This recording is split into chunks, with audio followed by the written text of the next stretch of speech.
Hello! It's Saturday the 31st of October, which can only mean one thing. That's right, it's Halloween, the most spooky time of the year, where all the ghouls and demons will be coming out of hiding to give everyone a little fright. And it is also the time of year where it's socially acceptable for adults to dress up and get legless. I don't have anything against adults getting dressed up and getting legless. That's fine, you do you. Personally, it's not for me, and it is my least favourite time of the year. Now, before you say I'm boring or miserable, I'm not. I will sit down of an evening with a steaming hot cup of I will sit down of an evening with a steaming hot mug of cocoa and complete a Sudoku book. But if, like me, you have bad anxiety to the point where even someone knocking on your door during the day is enough to give you the shakes and a rapidly beating heart, and then people knocking on your door at night dressed as monsters is the most unwelcome and heart-poundingly scary thing ever. Heart-poundingly, I'm a wordsmith. The one time of year where it's acceptable for children to knock on strangers' doors and ask for sweets happens to be the time of year they're dressed as monsters. Now, I have a skeleton. If I didn't, I would be a puddle of skin on the floor, unable to move. But that doesn't mean I want to see and hear one knocking on my door and asking me for a Twix. It was bad enough last year when Netflix changed the dun-dun noise to a screeching noise.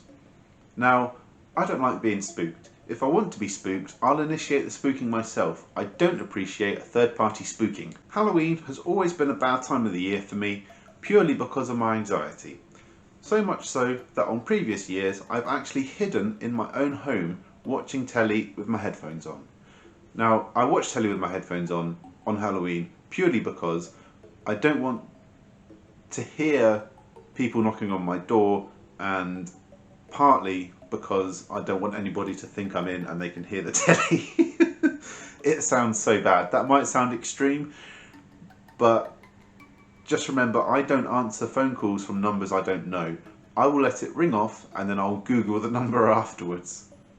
Now, I think I've made it pretty clear that I don't like Halloween. Not because I'm boring or miserable. Please remember that I like to think I'm a fun person, but it's just the anxiety of it all. Just the anxiety. I absolutely hate it. But I learned something last year. If you do go trick or treating tonight, please only knock on doors that have a lit pumpkin outside. So a lit pumpkin outside is sort of the signal that household wants to give you sweets. They're accepting trick-or-treaters basically. So please remember that, only knock on doors with a lit pumpkin outside. Mind you, what with everything that's going on this year, trick-or-treating might just be a fond memory of years past. So I think that sums up my feelings on Halloween and how it makes my mind act. So if you are in the Halloween spirit tonight, I hope you have a spooktacular day. And if you're not in the Halloween spirit, just remember, that's okay. And if you are going to hide in your home, that's fine too. But you might want to jazz it up a bit and make like a pillow fort or something, or a duvet fort. You could put your laptop in there with a blanket and some snacks. And actually, that sounds pretty good. I might do that later. Anyway, I will see you in the next one. Take care. Bye.